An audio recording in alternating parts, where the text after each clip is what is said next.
Hari ini kita akan berbicara kata yang sederhana dalam hidup, namanya jujur. Kenapa saya angkat dalam topik pembicaraan hari ini? Ini penting. Dan setelah ini tugas kita semua cuma satu. Introspeksi diri. Apakah kita ini jujur atau tidak jujur? Dan kalau tidak dibahas dulu, biasanya nggak ngerti. Semua orang mengatakan saya sudah jujur. Tar dulu. Ada ukurannya untuk mengukur saya jujur atau tidak jujur. Nah, oleh karena itu maka saya buat definisi jujur dalam bahasa yang sangat simpel. Jadi jujur itu adalah pikiran sama dengan perkataan sama dengan perbuatan. Sederhana bukan? Ulangi lagi, apa jujur? Pikiran sama dengan, awas, ini pakai matematika nih. Sama dengan, identik. Sama dengan tuh awas, rasakan kata itu. Jadi sama dengan, tidak ada yang beda sedikit pun. Jadi harus sama. Pikiran sama dengan perkataan, sama dengan perbuatan. Nah, kita bahas dulu pikiran. Jangan-jangan nggak tahu. Karena kita kadang-kadang asal ngomong. Ada pikiran, ada otak. Beda. Otak itu adalah hardware-nya. Pikiran itu adalah software-nya. Otak itu adalah HP-nya. Nah, pikiran itu kira-kira program aplikasi yang diinstal ke dalam HP kita. Jadi di kita ini ada dua, ada hardware-nya, ada software-nya. Dan hardware tidak akan pernah berfungsi kalau tidak ada software. Kenapa Anda harus beli HP yang mahal? Supaya bisa menampung berbagai program aplikasi yang canggih. Sehingga HP kita disebutnya smartphone. Namanya telepon cerdas. Jadi gak usah beli HP mahal-mahal kalau cuman mau WA. Tidak usah beli HP mahal-mahal kalau cuman foto, kirim foto ke orang lain lewat WA, gak usah. Yang biasa aja. Tidak sebanding dengan uang yang kita keluarkan. Karena hardware yang bagus itu gunanya adalah supaya software yang diinstalkan ke sana sebanding, berkualitas, bisa meningkatkan kinerja kita. HP-nya mahal, mobilnya bagus. Mau ke rumah saya, nyasar katanya. Jadi begitu nyampe di rumah, saya sudah tunggu dari jam 4 sore tadi, kok kamu baru datang jam 10 malam. Kemana aja? Perginya ayah sudah dari jam 2 siang. Kemana? Nyasar. Saya lihat HP-nya bagus. Mobilnya bagus. Jadi gak usah beli HP bagus kalau masih nyasar. Sudah ada aplikasi namanya Google Maps. Dan aplikasi itu kalau diinstal, ya sudah ikuti aja. Dan tidak usah berpikir gimana cara kerjanya Google Maps, pusing kalian. Gak ngerti. Itu harus belajar teori gravitasi. Harus belajar teori gravitasi, harus belajar banyak hukum-hukum semesta. Di situ. Gak usah tinggal pakai aja udah gak bisa. HP-nya ceritanya mahal. Jadi kenapa tubuh kita harus sehat? Karena kalau tubuhnya sehat, maka program aplikasi yang diinstalkan ke dalam tubuh sehat, tubuhnya akan berdaya. Disebutnya manusia unggul. Jadi jujur apa? Jujur itu samanya pikiran dengan perkataan dengan perbuatan. Baik, pikiran apa tadi? Software. Nah, yang namanya software ada yang bermutu, ada yang tidak bermutu. Ada yang kinerjanya canggih, ada yang tidak canggih. Ya tergantung. Makanya harus diupdate. Diupdate. Ngerti nggak diupdate? Ya ngerti ya, mangut-mangut ya.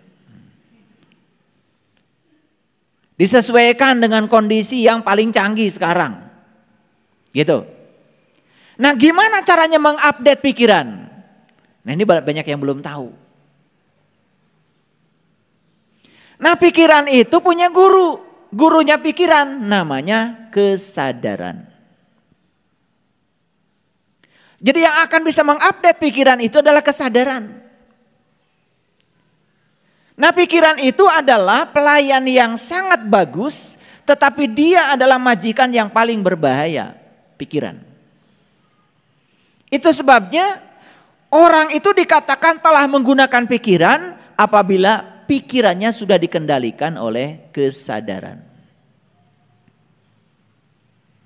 Nah, orang yang pikirannya belum dikendalikan oleh kesadaran, pikirannya jadi liar.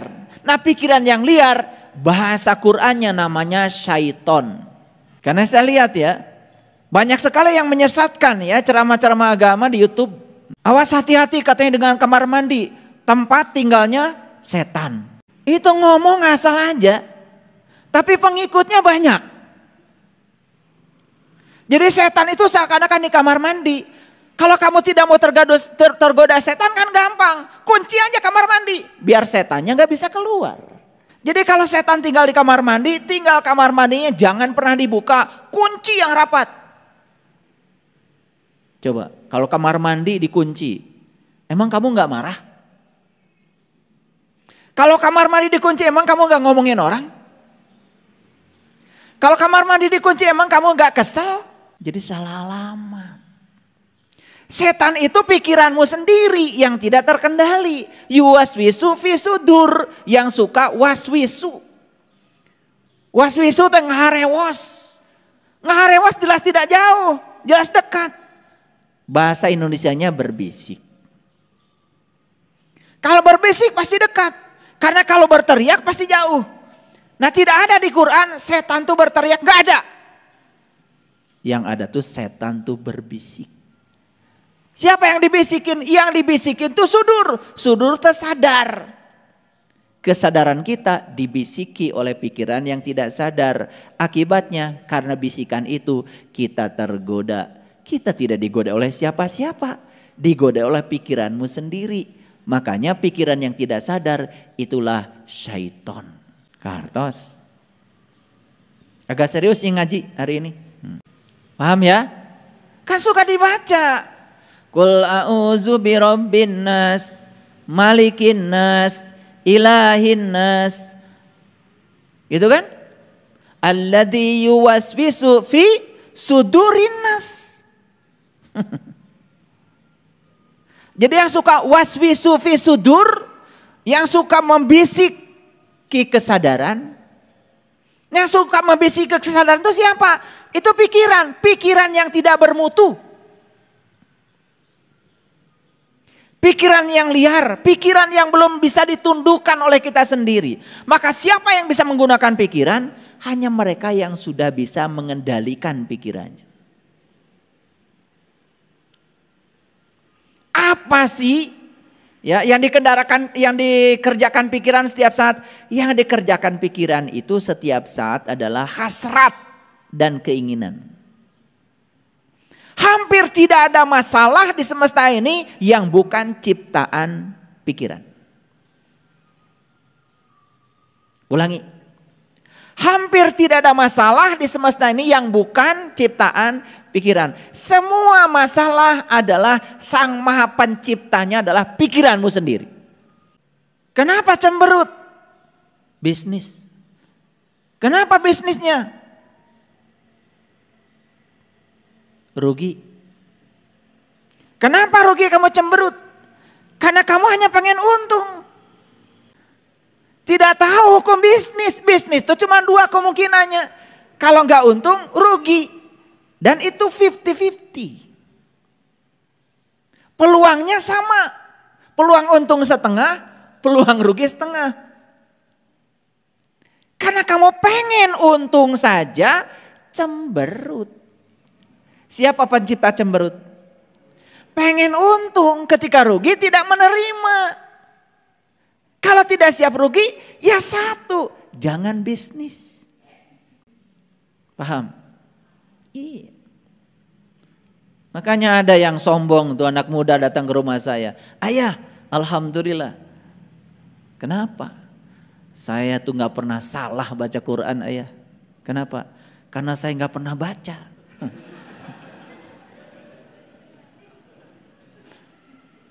Dan dia menganggap dirinya itu sudah hebat. Padahal ini orang yang tidak mau mengambil resiko. Orang yang tidak mau mengambil resiko dalam hidupnya tidak akan pernah ketiban untung. Paham? Lanjut. Jadi pikiran yang tidak terkendali adalah sumber segala masalah.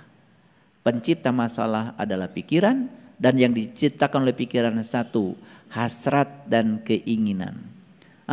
Apa tidak boleh saya punya hasrat dan keinginan? Boleh. Tapi harus ada pengendalinya. Ketika ingin untung harus sadar. Di balik bisnis juga ada gagal, ada rugi, paham? Ketika didatangi salah satunya, ya biasa aja. Tidak usah melekat. Kan tidak menderita. Ayo sekarang, nanti pulang ke rumah, jawab pertanyaan saya dan analisis dengan bagus. Apa masalah saya hari ini? Dan tolong perhatikan, masalahmu pasti berasal dari keinginan pikiranmu. Pasti. Masalah saya adalah pasangan hidup saya. Saya tanya, emang kenapa pasangan hidupmu?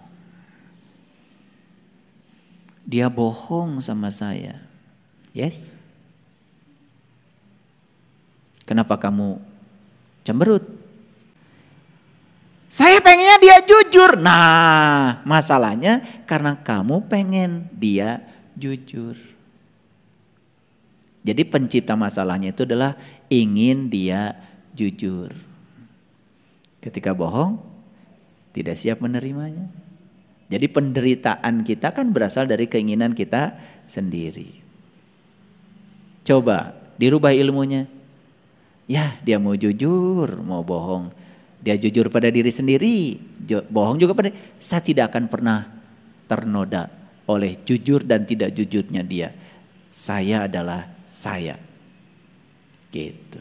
Keren gak itu? Keren gak? Keren. Makanya setelah saya ceramah ini kalian harus keren semua.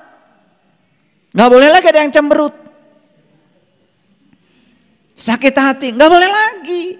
Sakit hati itu buatan pikiranmu, bukan buatan orang lain.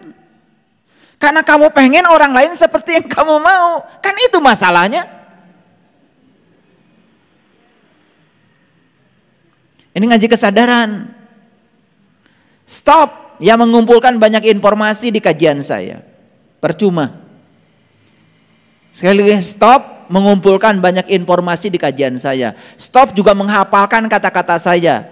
Stop juga menulis semua yang saya katakan. Stop. Sadari saja. Gak usah habis ngaji banyak tulisannya, catatannya tebal-tebal. Buat apa? Gak ada ujian. Saya cuma bahagia kalau lihat kalian semuanya lebih baik, lebih sehat, lebih segar, sumringah, gak cemberut ketemu saya. Ini masih ada nih wajah-wajahnya yang maaf ya, menakutkan. Kayaknya saya gak mau menghampiri.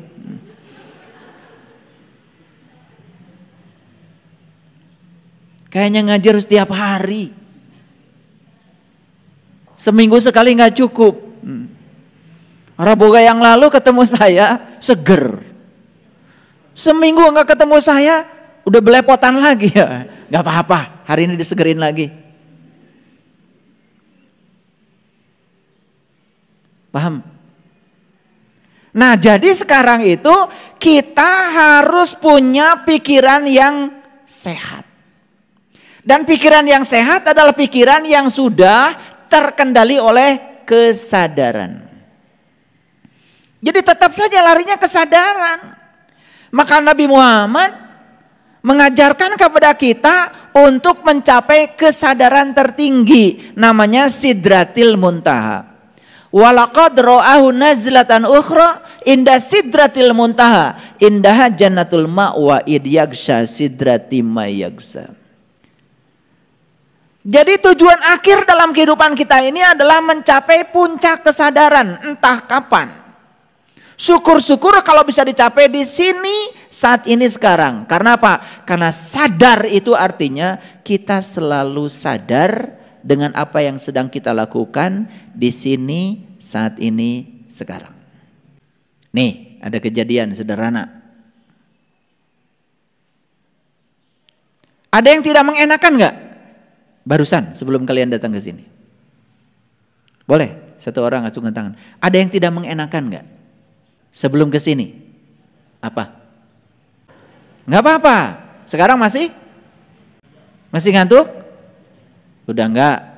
Jadi kapan ngantuk itu? Tadi. Tadi. Ada yang lain? Ada yang tidak mengenakan sebelum ke sini? Apa? Oh ya, iklan. Oke. Kapan itu terjadi? Tadi pagi. Tadi kan? Tadi. Sekarang masih tidak enak? Masih. Lihat saya semuanya. Waktu tuh dimensinya cuma 3. Tadi, saat ini, nanti. Apa gunanya tadi? Gunanya tadi itu untuk belajar. Apa gunanya nanti? Nanti itu supaya lebih baik. Apa gunanya saat ini? Gunanya saat ini adalah belajar dari tadi untuk memperbaiki saat ini supaya nanti lebih baik. Ini mahal nih ilmu. Jadi kenapa masih tidak enak sekarang? Padahal tadi kan kejadiannya tadi. 2 menit yang lalu, sejam yang lalu, 2 jam yang lalu, itu tadi. Dan sekarang ya, harusnya yang tadi sudah lewat, itu cuma sejarah. 2 menit yang lalu itu sudah sejarah. Kondisimu tadi dengan kondisimu saat ini sudah berbeda. Nah, kenapa berfokus pada tadi? Karena tidak sadar saat ini sedang apa. Tetapi yang membuat itu tidak enak itu adalah karena tidak sadar saat ini sedang apa. Pertanyaan saya, saat ini sedang apa? Sedang dengerin saya ceramah, sedang bernapas, sedang duduk, kan baik-baik aja. Baik-baik aja kan? Gak ada yang kurang. Ketawa, senyum, cuman karena pikiran sering diizinkan ke tadi, lalu saat ini menjadi hancur luluh oleh tadi. Ngeri gak? Sesederhana itu kok ngaji. Cuman yang sederhana ini gak pernah dibahas secara ilmiah. Akibatnya apa? Akibatnya kita ini ya ewu pakeu. Mana tadi, mana sekarang, mana nanti. Gitu. Ini saya ambil contoh nih, contoh yang sederhana. Saya bikin ruang kantor di atas lantai 2. Nah, ruang kantor itu bekas WC. Karena ini bukan bikin baru, otomatis saya memanfaatkan yang ada. Pengen ada WC, pengen ada ruang kantor, pengen ada dapur. Gimana caranya? Otak-atik, saya dapat rumusnya. Sudah, saya sisakan 1 WC di sebelah sini, ruang tengahnya adalah kantor, ruang sini adalah dapur. Tiba-tiba ada yang protes sama saya. Nah, protesnya gimana nanti? Di sini ada yang ngeden, di sini ada yang masak. Sementara ini kantor. Itu hayalan pikiran, kan nanti. Yang membuat kamu pusing itu apa? Nanti. Itu hayalan pikiranmu. Belum tentu terjadi. Yang ngeden belum tentu di situ kok, siapa tahu di rumahnya. Lah kenapa jadi pusing? Kan itu nanti. Jadi maksud saya. Jadi jawaban saya sederhana. Lah kan itu nanti. Nanti itu belum tentu terjadi. Siapa tahu malah kita pun yang ngomongnya udah mati. Lah kenapa khawatir? Kan yang selalu sekalian khawatirkan tuh nanti. Ini ngerti nggak? Nah, makanya ilmunya dari saya sederhana saja. Coba di setiap saat tanyakan pada dirimu, sekarang saat ini saya sedang apa? Coba, damai. Itu yang dimaksud dengan kebahagiaan selalu dari dalam. Nah, ketika kamu berpikir nanti yang belum terjadi, atau berpikir tadi yang sudah terjadi, kamu sedang mengizinkan dirimu lari ke masa lalu dan masa depan dan tidak hadir di sini. Berarti kamu sedang mengizinkan dirimu dalam keadaan ketidakbahagiaan. Jadi bahagia itu sederhana. Bahagia itu adalah hadir di sini, saat ini, sekarang, sadar saya sekarang sedang apa. Gitu aja bahagia.